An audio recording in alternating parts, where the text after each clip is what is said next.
مال کی تنگی، جب تمہارے مال تھوڑا ہو جائے تو جن کے پاس ہو تو سٹاک کر لیتے ہیں، کہتے ہیں پیسے بتاؤ فی دوری 200 روپے زیادہ دو۔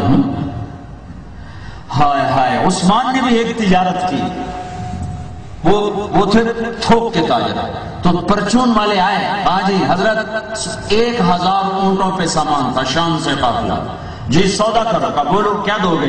کہا 10 روپے کی چیز 12 میں، کہا نہیں تھوڑا ہے زیادہ کرو۔ کہا 10 روپے کی چیز 14 میں، کہا نہیں تھوڑا ہے زیادہ کرو۔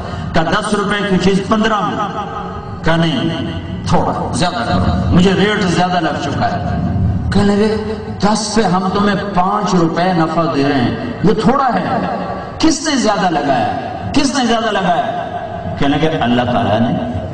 میرا اللہ کہہ رہا ہے عثمان میں تیری 1 روپے کی چیز 10 روپے میں خرید لوں، تو 10 روپے کی 100 میں ہوگی، تم 10 سے 5 دے رہے ہو، 10 سے 100 دے رہا ہے، تو تمہیں دوں کہ اللہ کو دوں؟ اور تمہیں پتہ ہے نا مدینے میں قحط ہے، میرا سارا مال بمے اصل کے سارے مدینے کے فقیروں پہ صدقہ۔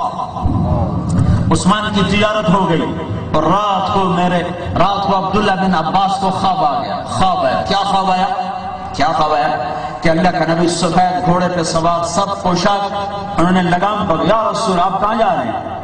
آپ سے ملنے کو جی چاہ رہا ہے۔ کہ آج تو فارغ نہیں، آج عثمان نے اللہ کے نام پہ صدقہ دیا، اس کے بدلے میں اللہ نے جنت کی حور سے نکاح کیا اور پھر اس کا ولیمہ قائم کیا ہے، آج سارے نبی عثمان کا ولیمہ کھانے جا رہے ہیں۔ جنت کے سودے کرو۔ آپ نے حضرت علی کا ہاتھ پکڑا، کہا علی تجھے بشارت ہو، جنت میں تیرا گھر میرے گھر کے سامنے ہوگا، خوش ہو؟ تو حضرت علی رونے لگے، کہا یا رسول اللہ میرا گھر پورا ہو گیا، بس مجھے اور کچھ نہیں چاہیے، اللہ کے نبی کے گھر کا تیرا گھر میرے گھر کے سامنے ہوگا۔ حسن حسین یہ جنت کے نوجوانوں کے سردار ہیں، فاطمہ میری بیٹی جنت کی عورتوں کی سردار ہے، عمر جنت میں محل دیکھا زمرد یاقوت کا، میں نے پوچھا کس کا؟ مجھے کہا گیا قریشی کا، میں سمجھا میرا، میں جانے لگا تو کہا گیا عمر بن خطاب کا۔ بلال تو کیا کرتا ہے؟ میں جب بھی جنت میں جاتا ہوں تیرے قدموں کی آواز آگے سنائی دیتی، تو کیا کرتا ہے؟ کہا جی جب وضو کرتا ہوں 2 نفل پڑھتا ہوں۔ کہا نعمان بن حارثہ میں جنت میں گیا، میں نے تیری تلاوت سنی، اور نعمان مدینے میں تلاوت جنت میں، یہ 10 15 20 ہزار کا مجمع ہے، اس کو سنانے کے لیے کتنے بڑے سپیکر لگے ہوئے ہیں، اور نعمان مدینے میں قرآن پڑھتا ہے، آواز جنت میں، آپ جنت میں ہیں، قرآن کی تلاوت کی آواز آتی ہے۔ آپ نے کہا کون؟ کہا جی نعمان۔ کہا نعمان تو مدینے میں۔ کہا جی ماں کی خدمت کی ہے، اس کی وجہ سے اللہ ایسا خوش ہوا ہے، جب نعمان قرآن پڑھتا اللہ ساری جنت کو سناتا ہے۔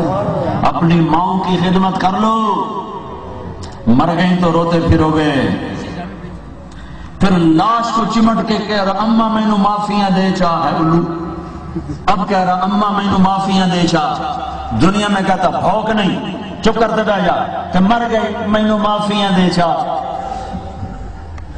ہمارے عزیز فوت ہوا، اس کا اکلوتا بیٹا، اس نے بیٹے کے لیے کیا کچھ نہیں بنایا، تو بیٹا آگے ویسے تھا جیسے ذمہ داروں کے بیٹے ہوتے ہیں، تو جب مر گیا تو اس کے سرانے بیٹھ کے کہہ رہا تھا ابا ہن میں تیری ساریاں منیساں، ہن میں تیریاں ساریاں منیساں، میں کہ ہن کی مننیاں تو ہن میں تیریاں ساریاں منیساں، تو ایک واری ہٹا ہے میں تیریاں ساریاں منیساں، ہاں ہن ویلے لگ ٹپ گئے، زندہ ہیں تو کچھ کر لو، نہیں تو روتے پھرو گے۔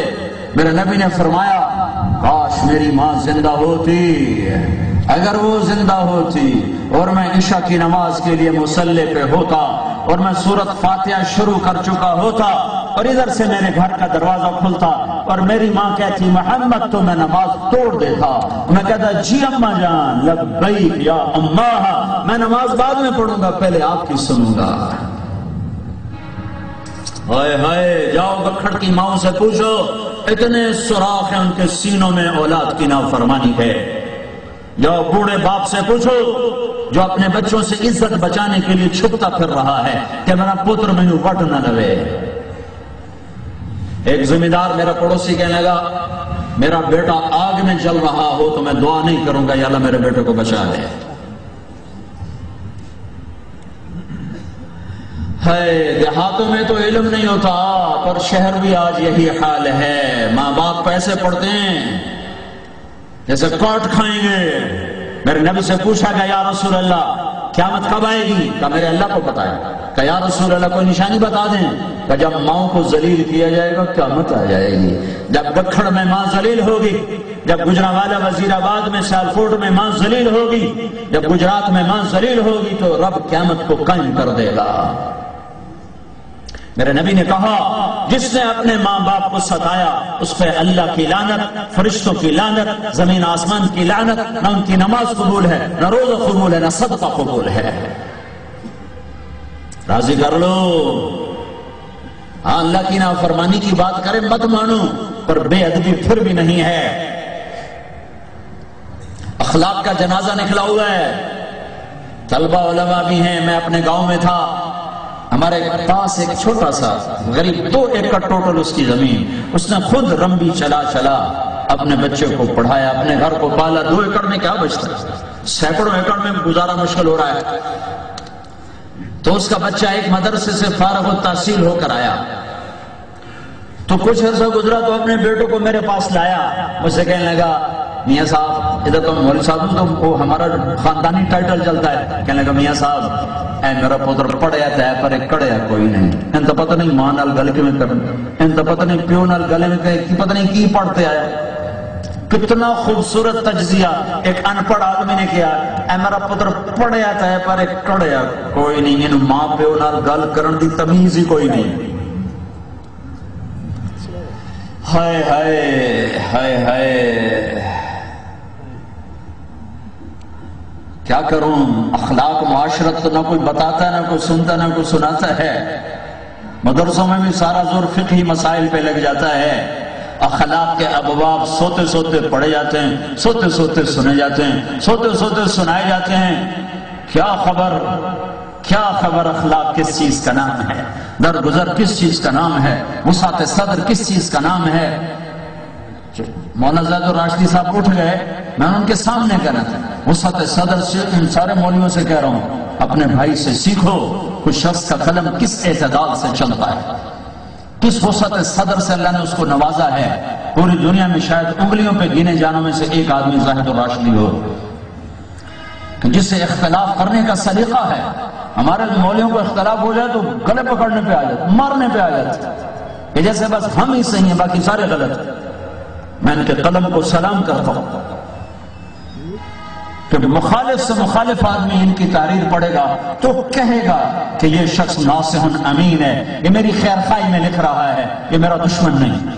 اور ہم ایسے لکھتے ہیں جیسے ہم پکے دشمن سے خطاب کر رہے ہیں. سیکھو سیکھو، طلبہ بھی ہیں، علماء بھی ہیں.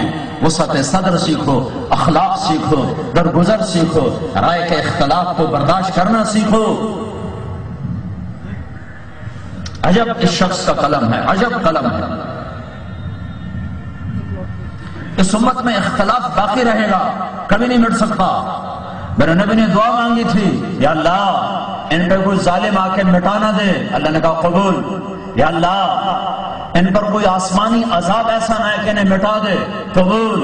یا اللہ ان پر کوئی قحط ایسا نہ آئے کہ مٹا دے. قبول. یا اللہ ان میں اختلاف نہ ہو. تو میرے اللہ نے کہا نہیں میرے حبیب اختلاف ہوگا.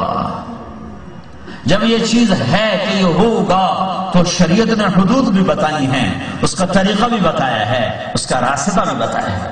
امام شافعی ابو حنیفہ رحمۃ اللہ علیہ کی مسجد میں آئے اور رفع یدین نہیں کیا. لوگوں نے کہا آپ تو سب سے بڑے داعی ہیں رفع یدین کے، آپ نے کیوں نہیں کیا؟ کہ اس قبر والے کے احترام میں نہیں کیا کہ یہ اسے